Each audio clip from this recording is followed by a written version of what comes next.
বিএনপির acting chairman জনাব তারেক রহমানের বাংলাদেশে আসার ব্যাপারে কোন রকম আইনগত বাধা আছে বলে আমার জানা নাই। আর যদি কোনো বাধা থেকেও থাকে এটা অবশ্যই আমরা জানলে ওনাকে সর্বোচ্চ সহযোগিতা করব, ওনার নিরাপত্তার ব্যাপারে আমরা সর্বোচ্চ সহযোগিতা করব। আর আমার মনে হয় যে আমি নিজে বিশ্বাস করি কোনটা উপযুক্ত সময় এটা সবচেয়ে ভালোভাবে নির্ধারণের ক্ষমতা ওনার রয়েছে।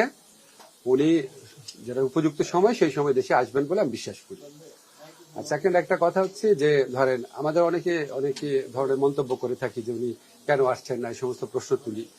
আমার কাছে এই সমস্ত প্রশ্ন তোলা খুব অরুচিকর মনে হয়।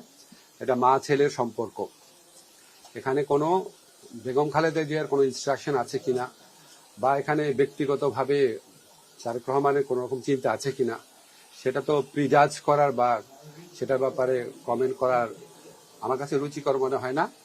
আমাদের বুঝতে হবে এটা মা ছেলের সম্পর্ক, সবচেয়ে ভালো ওনারাই বুঝেন কখন আসতে হবে, ঠিক এক্স্যাক্টলি কখন কোন পদক্ষেপ নিতে হবে।